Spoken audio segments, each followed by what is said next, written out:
and welcome. My name's Vicky Wushay and this is A Wealthy Life. And in this episode, I'm delighted to be joined by Becky and Ruth, the Honest Property Sisters. And this is a fascinating conversation, apart from the fact that if you watch on YouTube, you'll see quite how young these two women are. Their journey from being 19-year-olds and what they already knew and understand and at 19, and how they then got into property and why they got into property and the journey that they've taken, I think is absolutely inspirational for any young person. But I think also there is a lesson here for you as a parent of maybe how you can be supporting your children to learn more about property investing than they ever have, to learn more about money, to learn more about entrepreneurialism. So there are so many ways that you can listen to this episode. I have thoroughly enjoyed talking to these young women, and I know that you are going to love listening. So over to me, Ruth and Becky. Hello and welcome to A Wealthy Life. My name's Vicky Wushay, and if you're watching on YouTube, you'll see that I am joined by the wonderful sisters that are Ruth and Becky. Ruth's in the white if you're looking, and Becky's in the pink, and they are the Honest Property Sisters. So what I really wanted to do in this episode is dig into the evolution of their business. They are uber young. If you're looking, you can see how young they are. And I always think it's really interesting to get into the minds of why are these two young women doing this when they could be doing other things? So that's what, just head it up, girls. That's what I want to get out of this podcast. So let's start. I think you might have slightly different versions of where you were and how you got into it. But how did you come together at one moment? Because I tried to do property with my sister. How did the coming together happen? Oh, well, thank you so much for having us on the pod. Pleasure. Yeah, it's nice because we also have a podcast. It's really lovely to be on the other side. And You can rate me afterwards. yeah. But where do we begin? So the coming together part was literally because we only had each other or knew each other. That was we were the only ones that we knew doing it in our age range. We didn't know anyone else that was doing property, and if they were, it wasn't something that was talked about so openly. We're doing it behind closed doors. It was probably a builder uncle that was teaching another generation down the line. It just wasn't in our world at all. We just clung to each other because I think if you don't, it's really difficult. And I give a lot of well done to anybody who's done this totally on your own. But if you have someone else in it with you, riding the waves that come with doing this, it makes it so much easier. And because we're sisters, there's no fluffing around. We're very direct. Quite directly and get to the point and move forward. I feel like because we are related. You don't have to take anything to HR. We can be very straight to the point. And if we get frustrated, because we're sisters as well, we have each other's interests at heart, not just in our business, but also personally. If something is off or something's not right and we don't agree, then it's very quickly solved because it's also not productive to be holding a grudge either. Yeah, pillow fight at dawn or something. But who said it first? How did that conversation happen? The conversation actually happened because our dad, he was quite a successful freelancer when we were growing up. He was the breadwinner of the family. He was doing an amazing job being a cameraman, traveling the world. But it did mean that he wasn't present a lot when we were younger, when our mum was at home looking after us. And for him to follow his dreams, it meant that he would be gone for long periods of time because that was just the nature of his business. And then one day he actually lost all of his clients overnight because he broke his leg in Norway. I think it was Norway. I think it was Norway. He slid on He slid on black ice. That was it. And broke the camera. we were in a really lovely school, but it cost money to go to that school. And the financial pressure, we could feel it within the family. We were close anyway. So we were young, but we knew that something was going on. Yeah. And I think even mum went to go and get a job as well to help to support. But our dad just couldn't work because he just hurt he just was bedbound. Yeah. And that was the first time we realized, oh, if you rely on one source of income, that's a no-no. That depends on you being in it. In it. Exactly. And But you were at school. yes, he created a great lifestyle for us. So then you become accustomed to a certain level of lifestyle. And if the pillar that holds you up, aka dad, who wasn't able to work, isn't able to bring in any money anymore, then it completely jeopardizes everything. We realized that exchanging your time for money was just not a sustainable way to live. No, and we also wanted to follow in his footsteps of pursuing businesses that we really love, really passionate about, that we could build something ourselves. And our dad, once he recovered and he got back his clients, it all was fine eventually. But that was a big hit on the family. He gave us a book, which was Rich Dad, Poor Dad. And I think every investor or business owner has probably read this book, but a client of his gave him the book. He gave it straight to us to read, and we just were blown away. We read this book. We were like 19. Yeah, and we're like, you don't have to have a job. You don't need to exchange your time for money. You can invest. There's a thing called investing, and it's probably stocks and shares or property, because that's mainly what they talk about in the book. And to be honest, we thought the property one sounded a little less boring. Age 19. Yeah. So we really wanted to computer. Yeah. Looking at bars and things, we were like, that sounds a bit. The property sounds a bit more fulfilling because you're giving homes. Yes. At that point, I mean, just a disclaimer: we do both. We don't rule out any particular investing strategy. It's just we went with property. I still favor it for many reasons, because you can obviously benefit from the capitalization of the property and the rental income and the fulfillment of knowing that you've given someone else a home. But from there, we were then at uni as well. We were still studying our degrees, clearly not believing our degrees were going to get us anywhere. Because what were you studying? Sorry, I'm studying geography with tourism because I love traveling. Yeah. And I thought, well, travel is my interest. So I'll take a degree that's going to show me all the places I can visit. Literally. No. And Ruth did fine art. I did fine art. I just love arts. I love it much. So you're just going to wander around and paint pictures of all the places that he goes. Yeah, but it was like I loved art school so much, and I felt very just blessed to be able to study something I really truly loved, and to knowing that we were on a mission as well to be able to build wealth at that same time. We really threw ourselves in.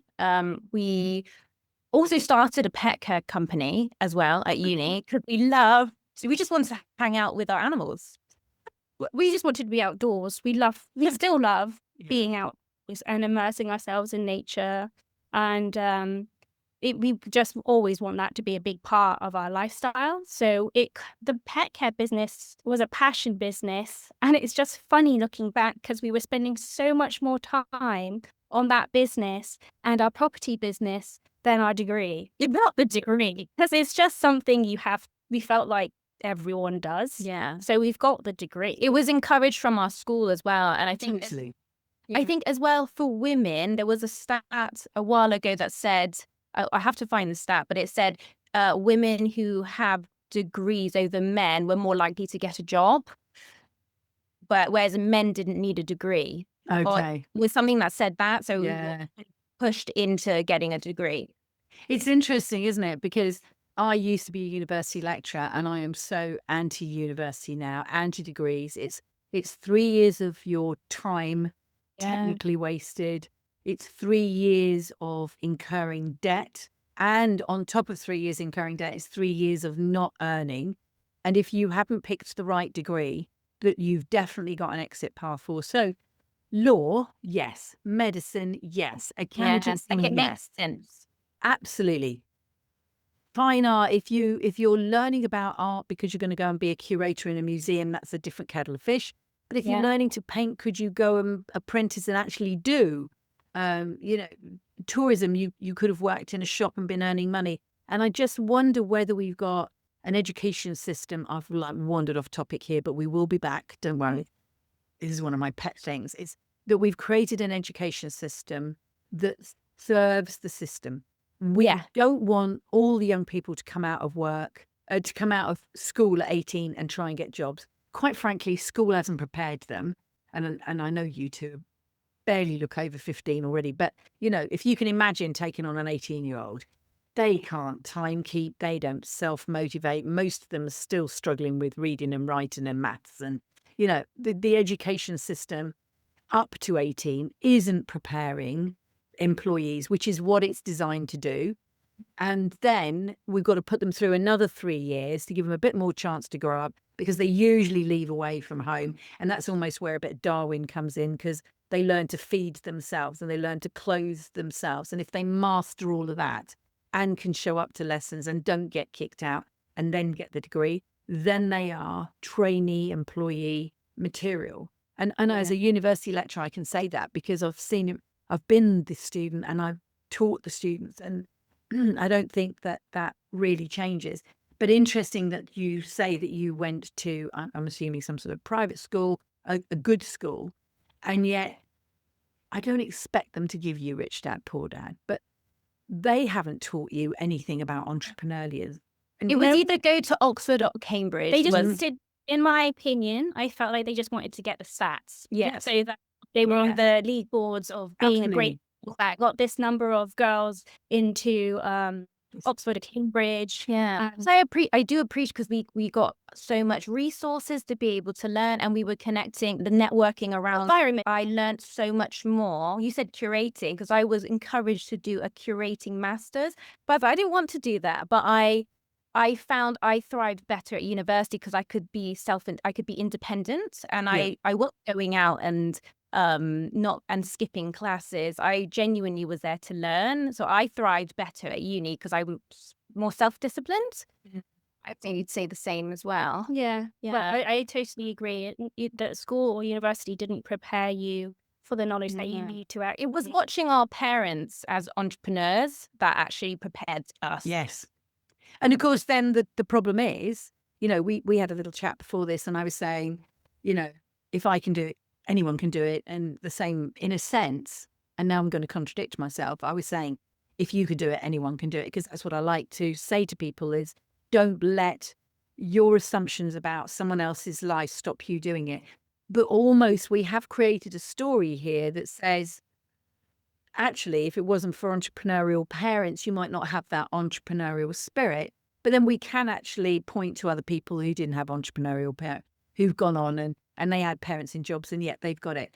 I think it's about their environment, though, haven't they? But that's what I was going to say to you. I think it's about being exposed to something that gets you to see through the illusion of the factory line education, whether it's school to 18 or university afterwards. It's what happens or what could happen in your life that enabled you to see through. So my epiphany, I wouldn't say I was entrepreneurial.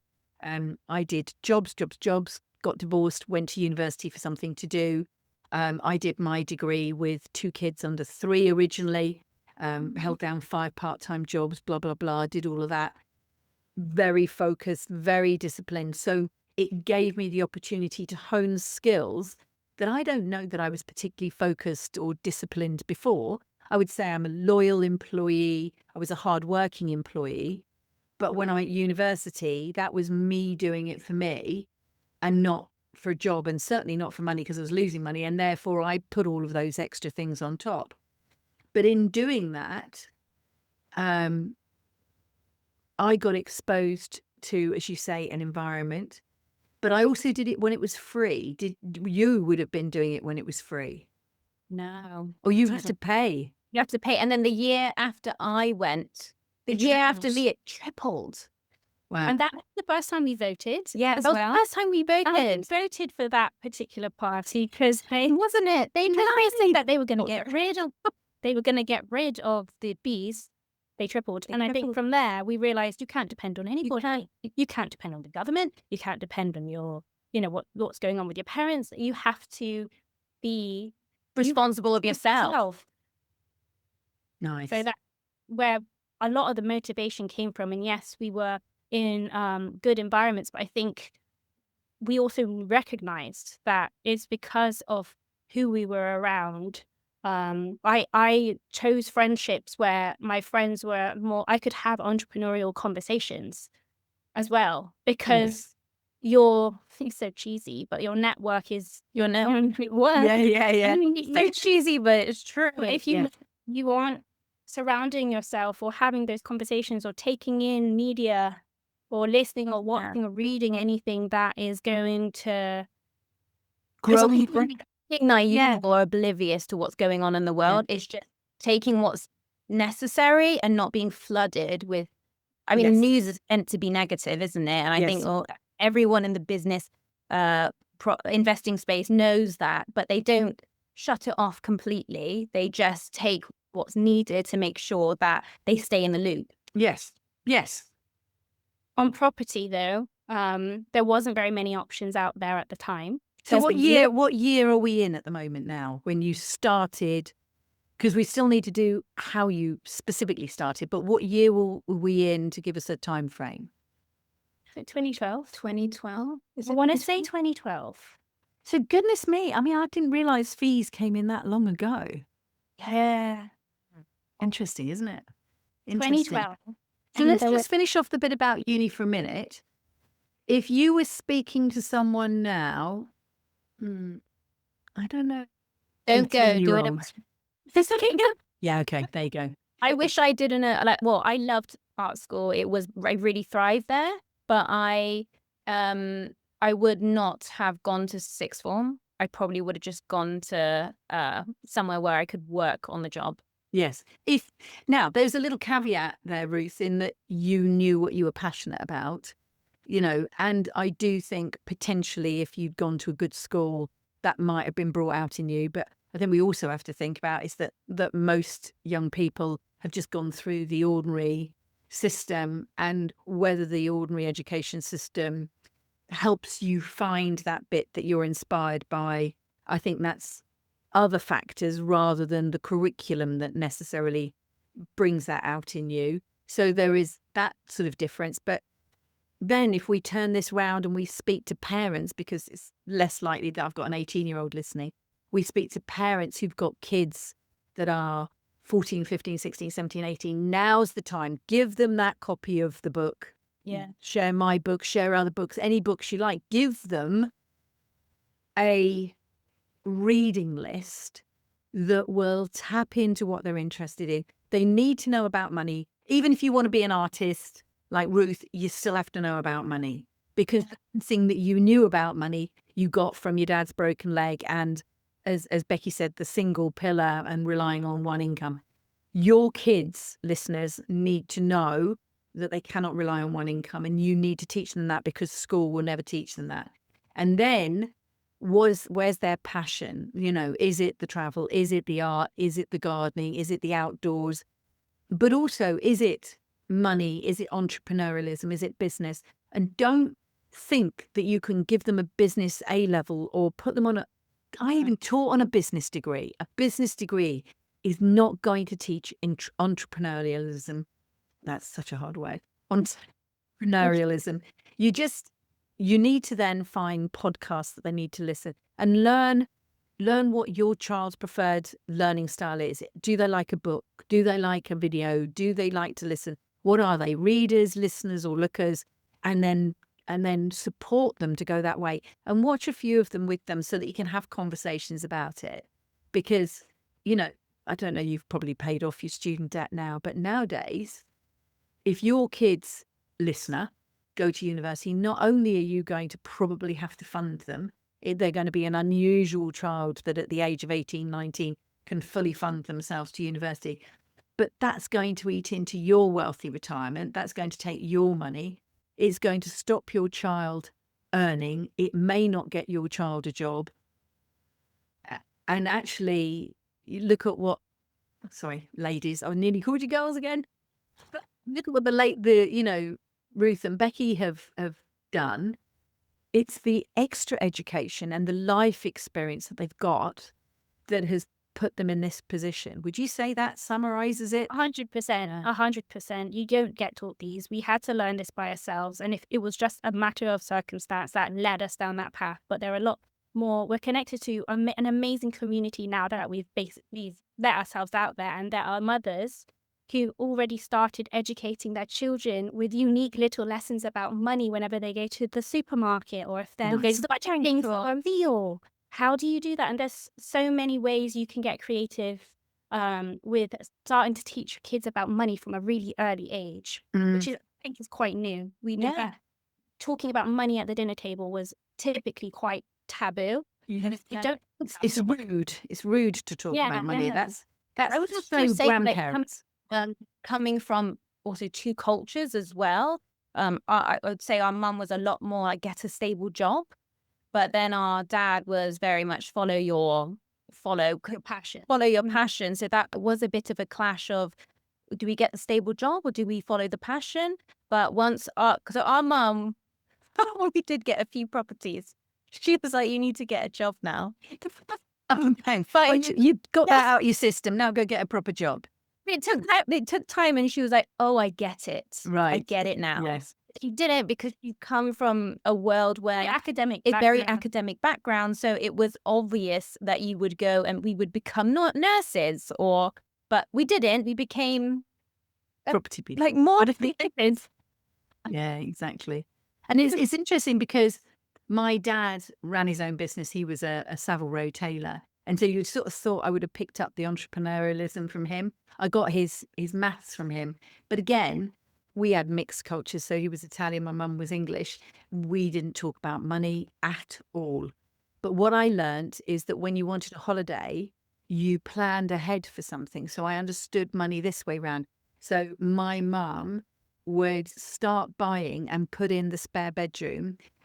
Basically, she was laying out the suitcase, because when we went away on holiday, in the early days when we were little, we went to Italy and we had to look like little immaculate little dolls, effectively. So we got new socks, we got new knickers, we got new vests, we got new dress, we got new costume, we got new stuff that we got to wear once we got on holiday. And she would buy a little bit of everything over the weeks, and they'd all get piled up, but we weren't allowed to put them on now.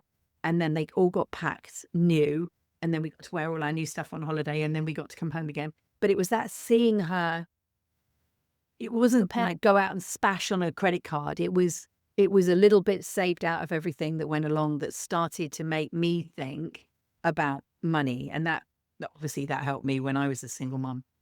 Let's go back to the 2012 bit a minute, because obviously I wandered off down the education and I said I would reel us back in again. Okay.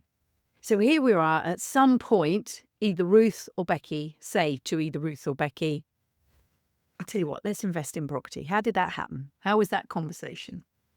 So we had read Rich Dad, Poor Dad, and then went just deep diving into so many other productivity books, because we're like, wow, there's so much more. Working a lot on our self-development.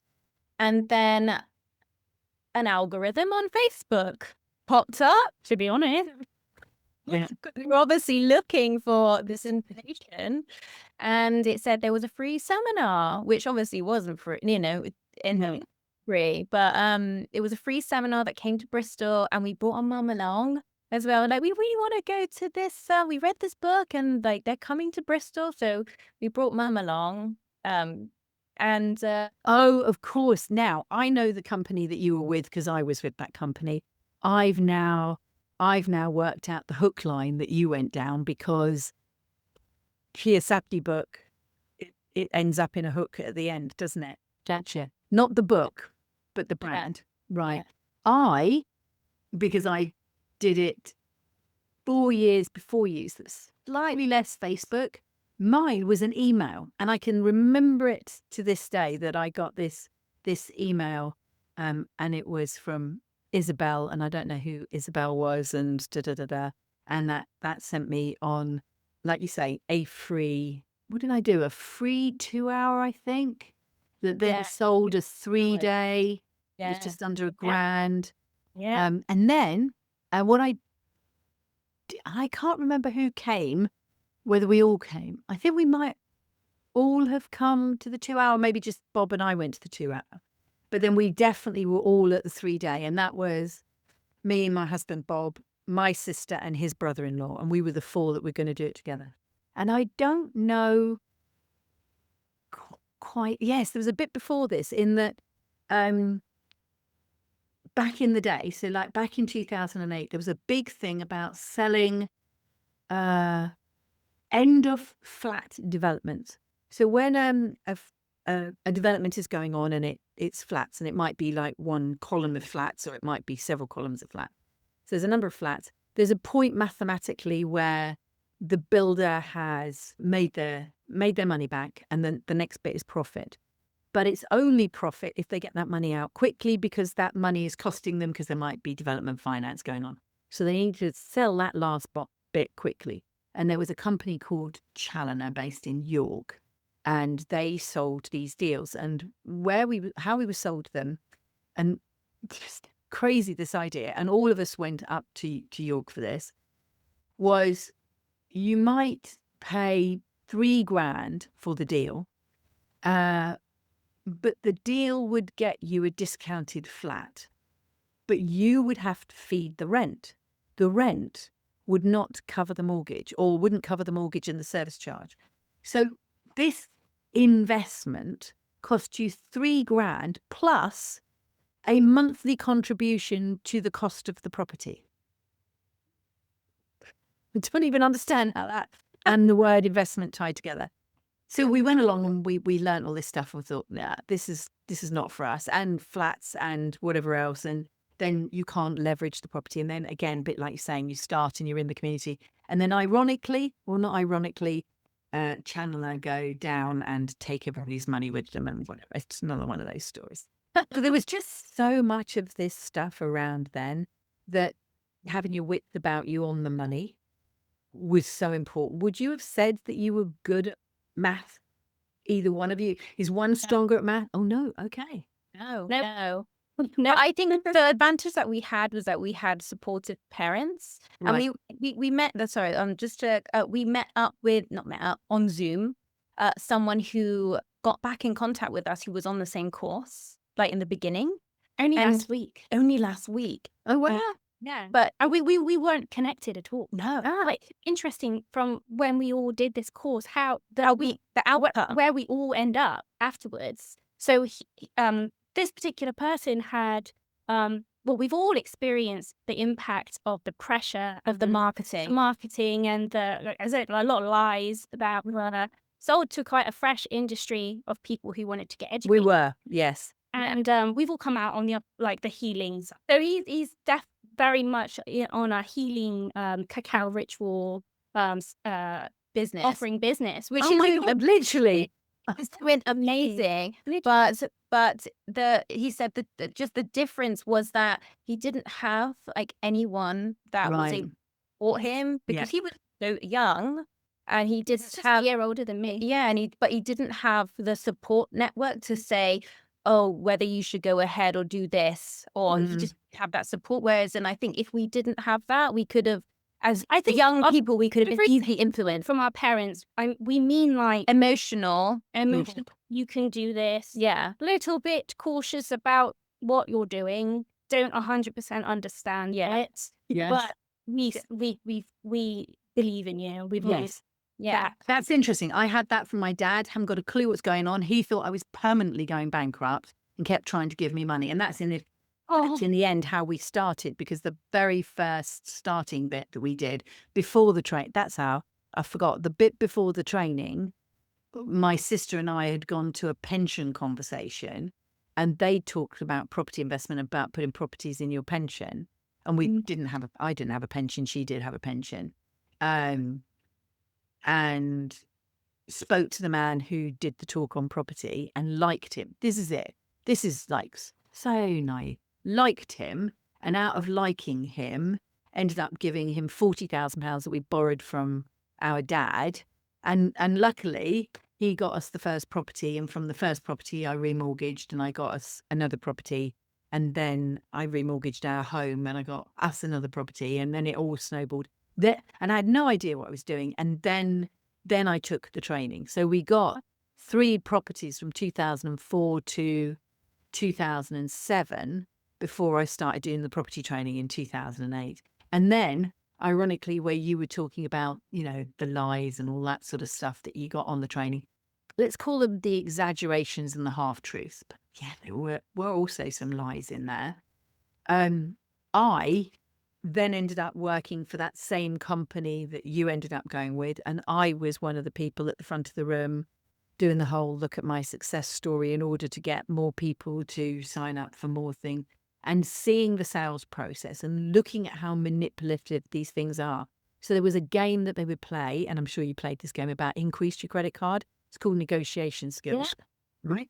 It's the cleverest game you could ever play with someone, right? I'm going to teach you negotiation skills. What you have to do is ring up your credit card and get an increase on your credit limit. What you've immediately done is know now that Becky has got an increase on her credit limit. Depending on who's hungriest, who's going to be the winner? Me, obviously. Who's going to go for the most? Who's going to hit as many cards as they can? Who's going to do all this? And then you stand at the back of the room and the speaker says, who got and they put their hands up, who got this much, who got that much. And what you're doing at the back is, I would have been friends with Ruth and Becky, and somebody else would have been friends with Tom and Dick, and so, and blah, blah. And you look at your 2 people, and I know that Becky got a 5,000 because then she put a hand down, but Ruth still had a hand up at 20,000. So I'm going to sell Becky a 10,000 package for 7.5, which will squeeze her. She'll be able to do that. I might stick a payment plan in for her, but I'm going to sell Becky at 30,000 down to 25,000 because I know what you can afford, because I've just seen that you've got it on credit cards. And that was the game. So I don't give. I It's didn't. predatory. Yeah, and no one in that room gave a flying hoot about whether you were successful. And we would have 60 people every weekend, at least 60 people every weekend. And if I think about the people that have been successful, like you said, going back to who was in the course, a few. But then if you were to dig in, there was something else about them. And so, without being rude, I'm not saying, if you're listening, that if you don't have an entrepreneurial, that's that word again. If you're not entrepreneurial or understand money or anything else, don't go to the property course. But what am I saying to you? I'm saying that I'm going to ask you girls, I don't think just going to a course alone is enough to make you successful. No. So what would you say are the successful bits? Okay, we did the course. Then we did more. We did a more in-depth course. Right. This is honest trail. Oh, so with the same company, I did the 3-day, and then I went in. And then had mentorship as well. Yeah. It was the mentorship that gave us the confidence. And Okay. because we weren't confident with the numbers and how they worked, so they gave us the time to sit down and run through that. Nice. So it So we was valued more the of a- mentorship. It was more of the direct coaching. Yes. But interesting that you were on a course that didn't teach you about the numbers when it was teaching you about property, which is what it should have been teaching you. Yeah, honestly, that is the bit that we were never taught about. And that is the most important bit. Nothing else, like everything else, would fall into place as long as you know the numbers. And we only Totally. numbers on the mentorship. And it was almost like the mentors were a bit surprised we didn't understand, considering we paid tens of thousands. We just learned for about an all these education. strategies and then focused on the few strategies, and then we learned the math later. That's Yeah. I think that's how they made that model work. Yeah. And that for me is the wrong way around. You've got to understand the maths. And then, because really the word, we use strategies, don't we? But really the strategy is why did you want to invest in property? You wanted to invest in property because you wanted a particular lifestyle, and you knew that relying on one pillar was never going to be enough. No. That was your strategy, was to make sure that you had multiple streams of income or more than one stream of income. Property was the way that you were going to be able to leverage it. And that was the thing that interested you as well, as opposed to stocks and shares. So that's that model. And then the technique, if you think in business terms, the technique is, I'll do this, I'll do that. And we'll, because I know that we've had this interesting conversation off, and you listeners didn't get to listen to it. But if you subscribe and if you follow, you will be able to pick up on this part 2. Because ladies, will you come back? I know we haven't finished this at all, but because we've now started to mention strategies, and I know that I've taken stuff down little paths, I still want to do the evolution of how you got from where you are to where you are now and what you're doing. Can we pull out the strategies bit and come back and do that and do a real in-depth property piece part 2? Yes, we have been through several. Yes. Already. If you're listening and you want to hear the pure property piece, and I'm sure you will, you need to subscribe to make sure that you don't miss that, because I might not put it on next week. I might put it on the week after. You'll have to subscribe to find out.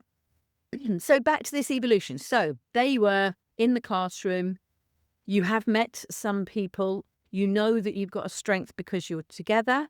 You also know that you've got an advantage because of the experiences that you've had through your family. And that's what makes everybody, and would have made everybody in that room, different. How did you get going without doing too much detail in the strategies? Because we'll save that. And where are you now in the business? Because now we've got 13 years. Oh my God, you're so old. 17 years in property investing. From there I was sitting in that class, learning about it, having the good experience with the mentor, to getting going. Did you have money to start you off, or did you start without money? Yeah. So we picked our strategy. As Vicky says, we'll go way more into depth in what those strategies are in the next discussion. But we had no money.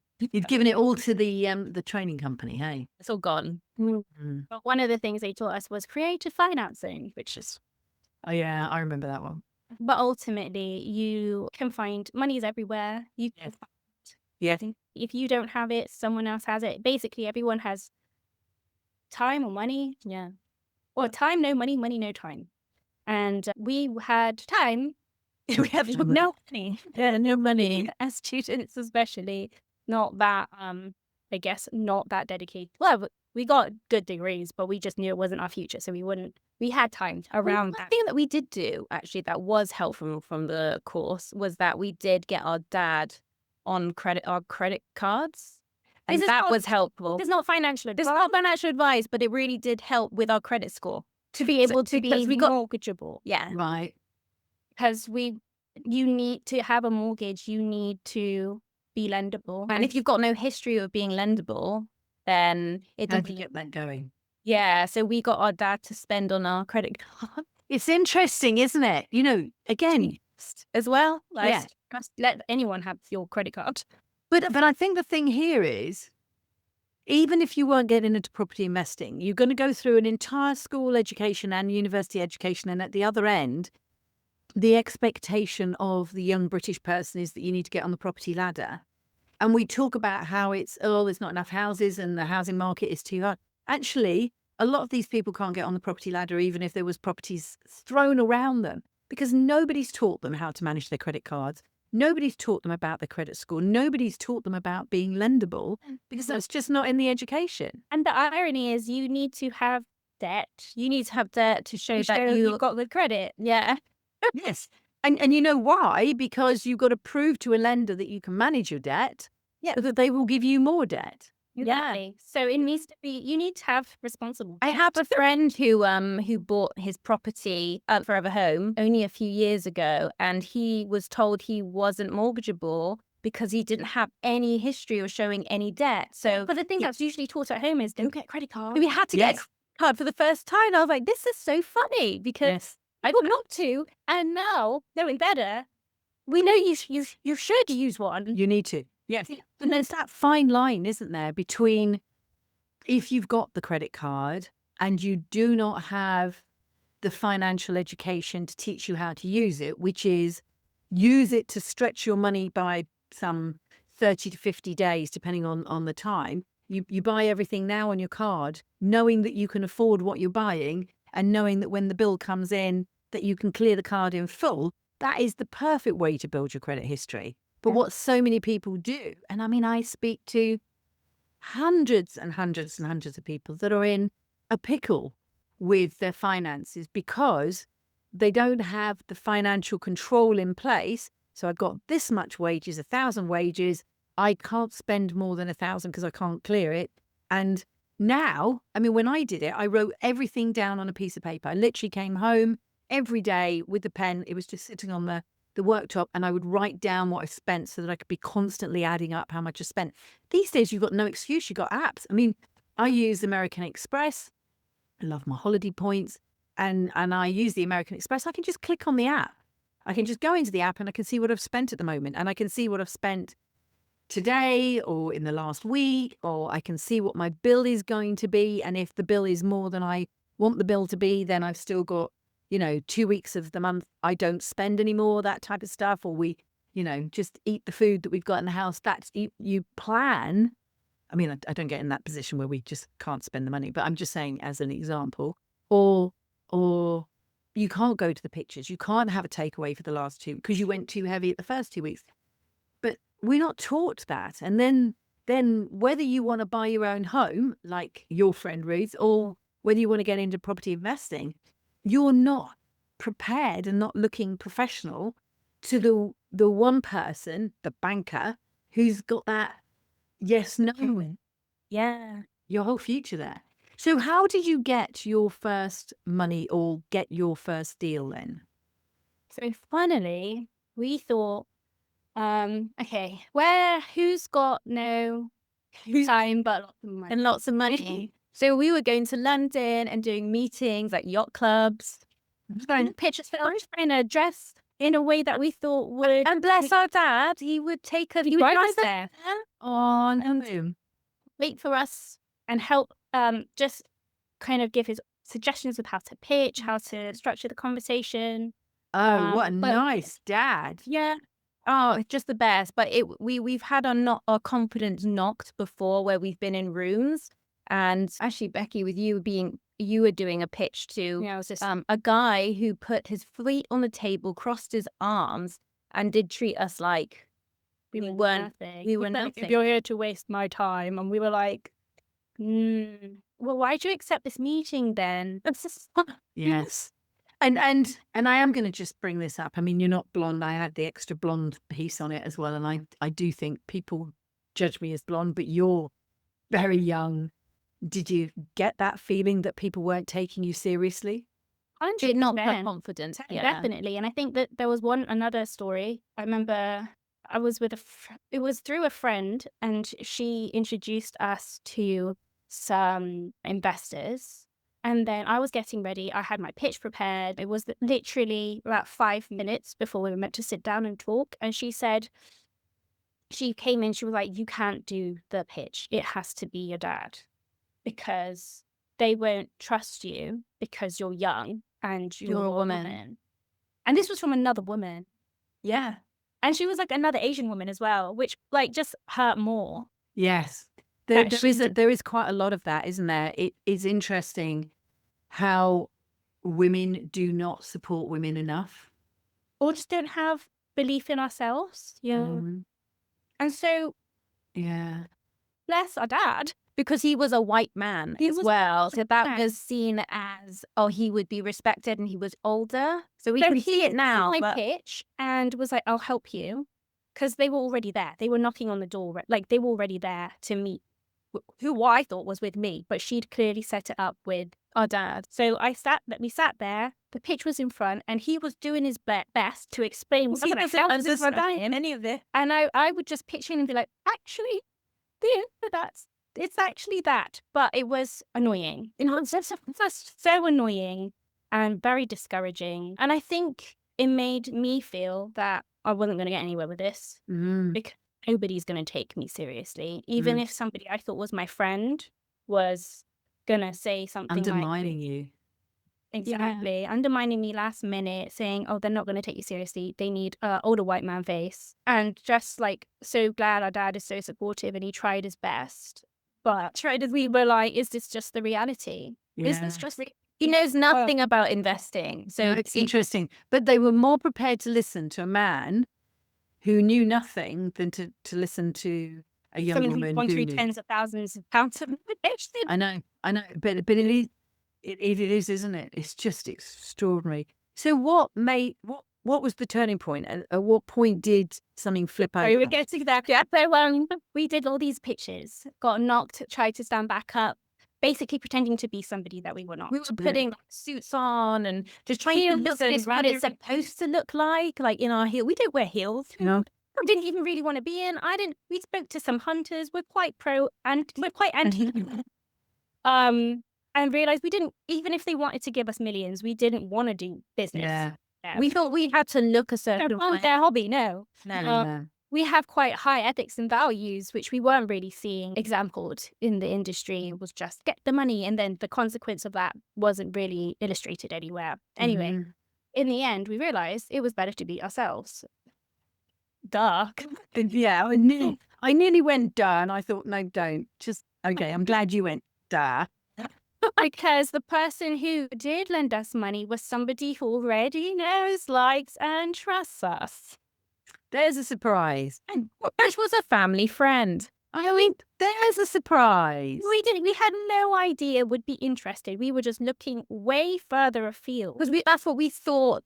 But I also think that's what people are taught. You know, you need to go networking and pitch to strangers and all that sort of stuff. Where in actual fact, you know, if you look at other parts of the Asian culture, they work together as a family unit. You know, the first thing, I say to people when I'm speaking to them is, have you got brothers and sisters? What's your mum and dad like? What's your family situation? Who's supporting you? Effectively, I'm asking, who's supporting you emotionally? Who's supporting you financially? When it comes to it, where is the family money? What are the family needs? I know you two want to talk about property, but what's the family needs? Because if you're going to create wealth, and like there's you two and your families, but also you are of your mum and dad, and at some point in the future, if your mum and dad need you, then you're going to be there to support them. So we may as well just include them in the recipe right at the beginning, So that whole idea of it's often those people closer to home that are the ones that matter the most. But it was when we did our course, they were our biggest why. They were our first why. They said- try to write why you're doing this on the whiteboard. Retiring our parents was our first why. Yeah. And we've managed to achieve that through doing this because there is... And spend so much time with them because we've been able to work together. Our parents have had their own businesses. We've had our own. We've been able to have lunch together every single day and Yes. and make sure that our parents don't have to pay for their bills. Like we're just, everything has always been, we've grown in a very collective mindset over a very individualized one when it comes to business. And I suppose that's also a little niche in that you're lucky that your mum and dad are still together. And it gets more complex when mum and dad split up and then there are half brothers and sisters, or what would they be called? Like, not your brothers and sisters, but I suppose, are they step or whatever they are? But, like dad meets another woman and she's already got kids, Yeah. they're step brothers and sisters. And then what happens if you come down the two of you? And so we've coped with, you've got two sets of families up here and we've coped with that. And then we come down here and then one of the two of you then splits and has one husband and one set of kids and then another husband and he's got kids. And you can get into some complexities here. Sounds like a very stressful will. Yeah, it's just a very stressful Christmases, a lot of toing and froing, very many dinners, where you got to have them everywhere, but all that sort of stuff. So, I mean, I suppose in some ways it's easier for you to be a tighter community. And I was fortunate that I had that in my tighter community. But that doesn't mean to say that if your mum and dad have separated and there are others there, you can't look at how you can still support them. Because even if your mum and dad got divorced, you would still want to be there for your mum and dad because they're your mum and dad. So there's always ways around it. Any obstacle that you want to put up, one wants to put up, if you've got a will, not a capital W, I'm dead will, but the will, if you've got the will, you will find the way. So, and what I want to do now, because we're going to jump over all of the what you did. So subscribe to hear that podcast. What now? Because here you are, you've grown up 13 years later. You're so old now. I've got a feeling, Ruth, you've got a child. Yes, I have a 3.5-year-old. Oh, my lordy. So there's a whole family thing going on here. Are you still buying properties? Are you still planning to buy properties? What's this phase looking like? Oh, so I love how, I don't know if we said it whilst we were recording, but when you're going on this property journey, there are seasons. Yes, that was our before conversation. So if I just preface that so they all catch up, I did a podcast talking about the 3 stages of the property life cycle. And I say you do acquisition, consolidation, and development, and you go round and round and round the circle. And there's different thinking in each. And because what we did before we started this is we've probably had a whole hour talking about gardening. And look, here is my sprouting ginger. So we had all those conversations. So we've been off having loads and loads of conversations. And the girls, the young ladies, said that where I talked about the stages, you were talking about the seasons. So are you in summer? Are you in autumn? You're very definitely not wintered yet. I would say, I think Spring. You think you're still springy. Okay. We're still Yeah. springy. Still spring. So But in a different way. Okay. I mean, this is all for the next podcast, but we've weathered some storms and consolidated. I think we're at the tail end of systemizing that consolidation, Right. so we can essentially the goal with investing in property was to claim more time and location freedom, and with that systemizing process, it means that we are able to venture and And that was always your goal. So that's really interesting. So we spoke about techniques and strategies. Your strategy was to create a business that was requiring very little of your time, could be systemized, and would give you that freedom to be mobile or have more choices. Yeah, we sold our other business 2 years ago. Because that pet care business. the pet care business. Oh, right, yeah. Just in one area, and that was our 20-year-old business, and we were like, we're ready to actually now follow the location freedom. Yeah. And so now that's our whole goal now with our families and our growing families, is to just be able to enjoy like where we've got to, and we're very much we love the digital side of business because it allows us to be anywhere. Even with properties, we can manage them. So we self-manage now, and we can manage them from anywhere as long as we have some Wi-Fi. Yes, there's a slight limit to it, but that's what as long as there's Wi-Fi, you're fine. Okay, so that's really interesting. And if you think about it, if I remember rightly, you're both only in your early 30s, aren't you? I'm approaching mid-30s. Mid, shocking. There's a huge difference between early 30 and mid 30. Way now. So. Becky's on the downward side because she's mid 30 now, that old. Right. So you're ancient in your early mid 30s and you're now time free. And another phrase that I use is about having enough money, which covers your basic expenses, and then having more than enough money, which is covering your basic expenses, and then having the extra that you want to live the life in the way that you want it, and then much more than enough, which is loads and loads of money. I think it's ever growing. We will continue to grow our portfolio, but as in buy more. Buy more, yes. Yeah. But we're not going to be sticking to just the UK. We want to also expand to abroad as well. But that's also because of your mixed heritage that you've got those skills. Because Lordy, I've done my foreign investment in Estonia, and it's not something I recommend. That if you haven't got a connection somewhere, and you don't speak the language and you don't know the law, maybe think twice Yeah. about it. But you're, again, that's a little bit of a unique experience. So you're now in a position where you can still grow your portfolio, not at that desperate, energetic acquisition, buy phase, because it's all systemized. You've got something generating an income for you. And you're now in a position where, can I say, are you in a position where technically you don't have to work if you didn't want to? Yeah. I mean, other than manage what you've got, but that's systemized. So that's just what, a few hours. I don't think we'll ever stop working. No, I know you won't, But but you don't have to now. yeah, I think It's a mindset. Yeah. As in our property business gives us enough to support our life. Yeah. So that we can continue to keep doing the businesses that we really enjoy. Yes. That's always been how we've always wanted to work. Yeah. And that's The property is that foundation income. Oh, it's the pillar to be able to pursue the other interests. Yes. It's always so been if we that. do service accommodation again, our buy-to-lets essentially are financial pillar. Yes. Honest Property Sisters is another creative, fulfilling venture that we love, that we really love, because it takes the It takes every financial box. location freedom as well. Yes, the buy-to-let portfolio, HMO buy-to-let portfolio is the thing that allows us to have that kind of freedom.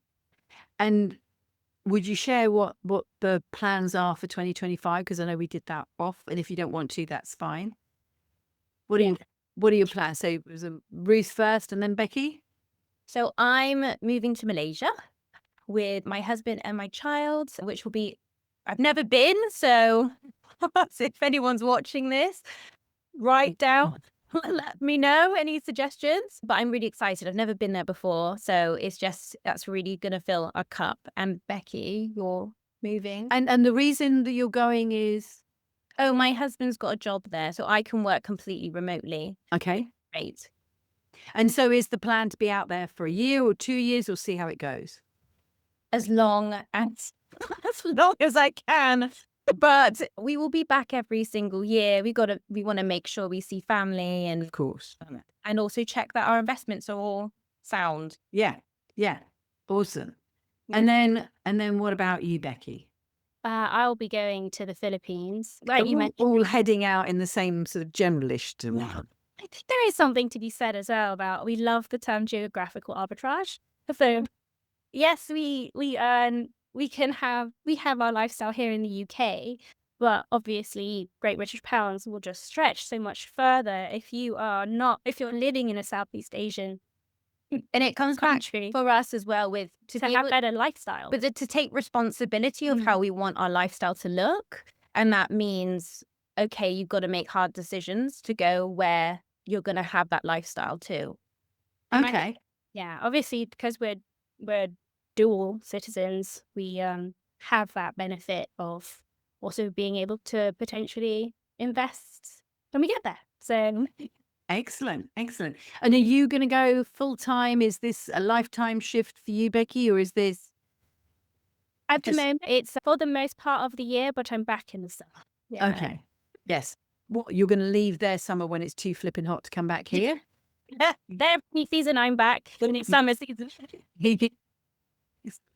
Excellent.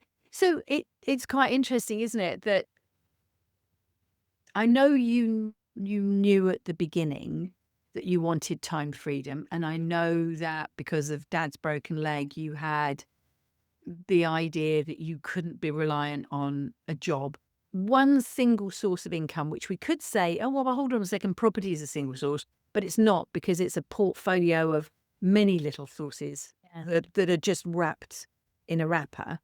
Did you ever think that you would be here now? Then, is that an English sentence? Back then, did you know that you would be here, and you've actually fulfilled a clear vision, and you've been on a direct path, and you've arrived at where you were, and yes, there's the next bit to go to? Or if you look back, would you have surprised yourself that you're here? Is that English? Yeah.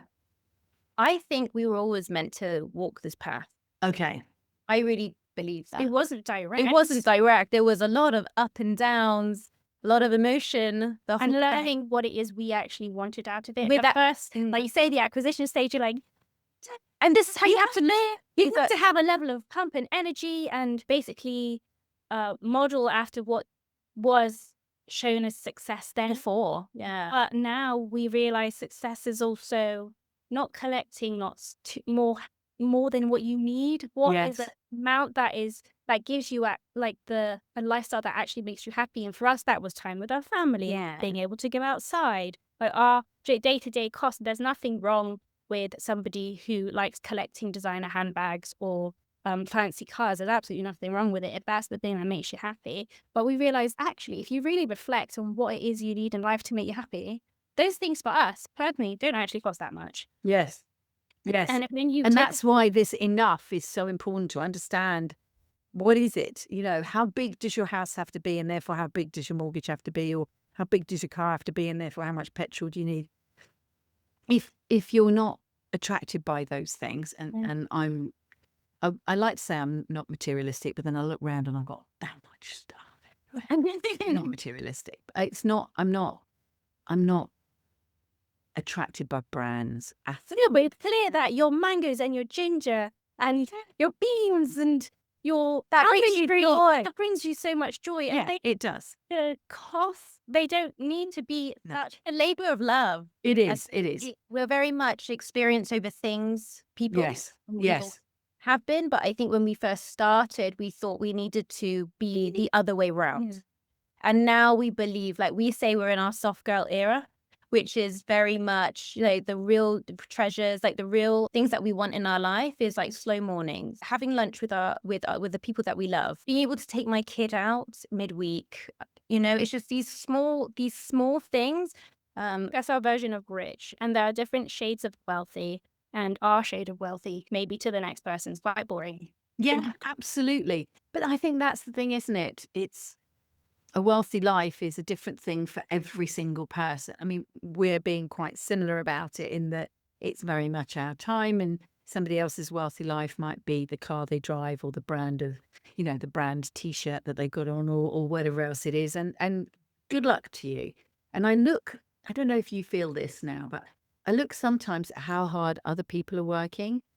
And I know people, I was with mentees yesterday that are just working full out. They're shattered. They're a bit stressed. They've got loads. And if I had what they had, I would be working. Yeah. Things were maintenance. Yeah, but I think also it picks up on what Ruth said. That doesn't mean to say that I'm ever going to stop working. So some people say to me, oh, well, if you've got all these properties, you can't be that wealthy because otherwise you wouldn't be working. Why are you being a mentor, or why are you sourcing properties? Why are you doing that? Because that's fun. Like growing tomatoes is fun. Like swimming in cold water is fun. Like going on holidays is fun. They're all the same thing to me. Yeah, I agree. Just that's my fun. That's what floats me. It's not. I could never just sit in the garden forever. I could never go on holiday just forever because all this would die. I'm being a starfish on the beach. I don't Yeah. want to be Oh, that. we're not aspiring to retire. Was it aspire to retire? It's like I've seen a print of it. It was like, Yeah. or just Work optional. work optional. That Nice. we aspire because we love creating and helping people. I think just sitting on a beach all day and doing nothing is very not very purposeful life. You'd get really sick and Yeah. stressed. Yeah. No, I agree with you. Bored, your brain cells die. And keeping your brain active is the most important thing I think that we can do in whatever form. And let's be honest, if you wanted to, you could have built this portfolio platform. You could go off and now go and work part-time and curate in a museum, or you could do your art, and you might become a specialist at painting, I don't know, children or something, or doing photography like your dad. And you could become an independent travel consultant, Becky, if you wanted. You could be, taking people on tours to wherever. I was like, I don't want to do that. I don't want me travels. No, I agree. And I know when we were scuba diving, we went, we could have a dive school in Egypt. Why? Why would we do that? That's our hobby.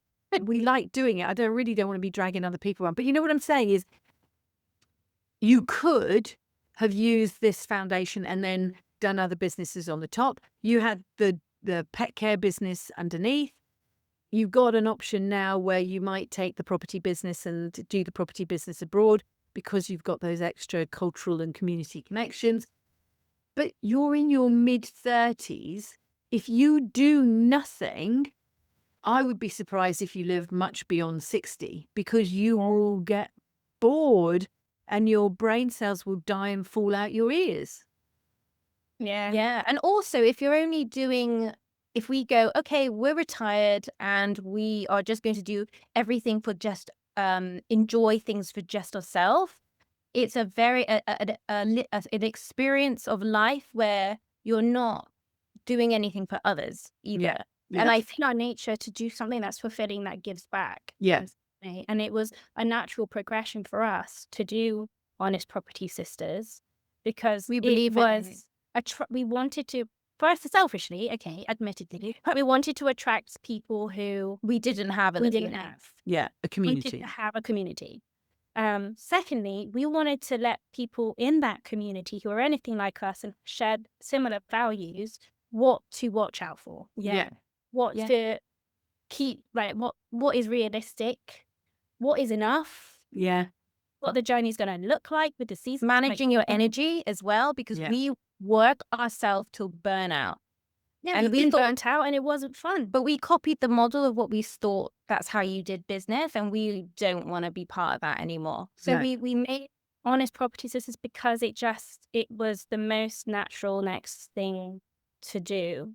And from that, we recently launched our membership, which is the Aligned Wealth Collective. And that is just to bring people together that want to take care of they want to grow wealth, but in an aligned way with the life that they actually want to live, whatever that looks like, and just keep being intentional with their decisions alongside building their literacy. Yeah. So we felt Fabulous. like there was lacking, and we wanted to create basically what we didn't have. Yeah.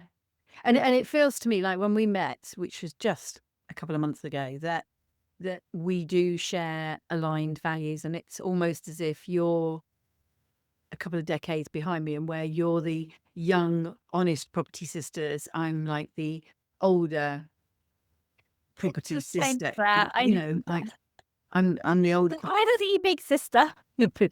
I'm the property big sister. Oh, that's nice. But not a big sister because I know more, but just because I'm older. Not just that's it, really. And that, you calling it aligned wealth, that is the wealthy life. That's the thing for me. I And think it's basically, the same message. blowing through the boy rubbish. I nearly said a rude word there, but so look, we have talked a long while, and I know that that's because I wandered off down an education thing. I'm very grateful for you, and thank you very much for being on the podcast. First thing. Second thing, let me just, for the listener, round up. And I think probably some of the bits that we've just said towards the end here are the keys. So number one, why do you want to invest in property? I mean, we'll all have gone on about this loads of time, but understanding what it is that you want property to do for you, not, oh, I want to invest in property because I want to have 10 properties. So what? 20 properties, 100 properties, don't really care what number you say. What difference in your life will they make? And when you listen to Ruth and Becky, it was very much about financial security, which comes from the story of their dad, and time freedom, which, again, a little bit of your dad with his ability to travel, but also maybe knowing that your version of time freedom was that instead of your dad traveling all the time, you wanted to be able to travel with your family, or travel to lunch with your family, or travel down the park with your child, that it was about time and financial security for you. So number one was why. I think if we go back a bit earlier, it's money and maths. And although you didn't get it through the training, that is an important part of understanding it.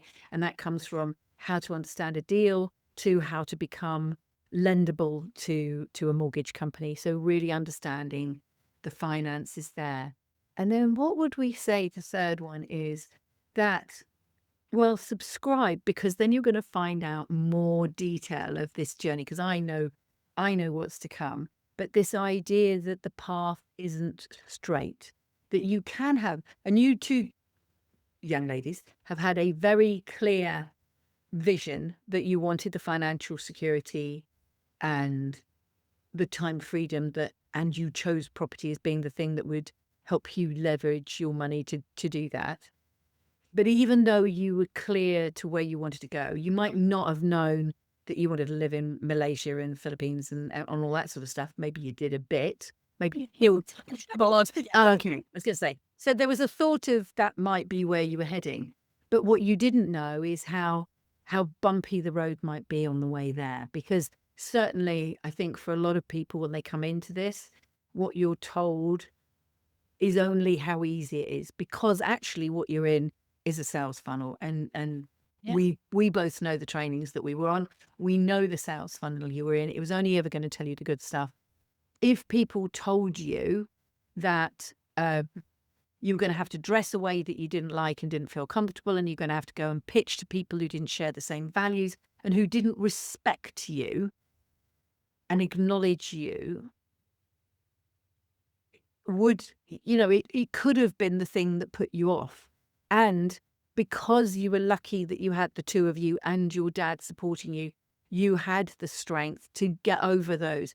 If you had just been on your own at a training course and they said, you know what we're going to have to do? I know you look like that. That's rubbish. You can't dress that way. You can't do that. You can't speak this. You've got to put on a different persona completely. And then that doesn't feel comfortable. And you're going to have to go into these rooms complete with strangers and give your all to these people only to have them reject you day after day after day. How many people would sign up for that journey?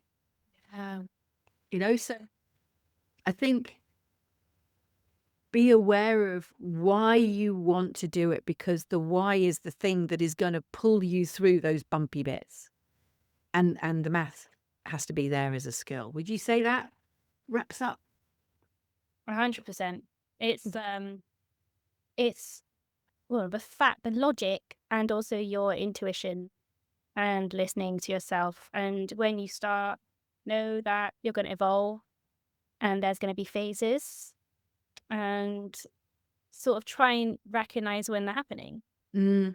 Don't beat yourself up when things aren't going the way it's supposed to. Yes. And that's another teaser for the next episode. We'll have a look at that later. Look, we've talked for a long time and I could carry on talking, which is why I really wanted to grab a piece out, because I could see the way we were going on. And I know I caused some of those problems. But you've got a lot to share, and I'd love to pick that up on a second episode, if that's all right with you two. Yes, absolutely. So you're going to send me over some photos and some links and everything else, and we'll stick that all in the show notes about how to get in touch with Becky and Ruth and their persona, the Honest Property Sisters. But they've also got a podcast, so we will make sure that we put that link up. And I'm going to be recording with you later for your podcast, so I'll be able to turn the tables on these. That'll be. I better carry on being nice to you to make sure that you're nice back to me. Hey. So thank you. Thank you. We've loved it. Good stuff. Right. Part 2, please. And I will see everybody else and speak to everybody else next week. Make sure that you're subscribed, and then you'll hear more from Ruth and Becky and the deeper property bits that we're going to get into. Thank you very much.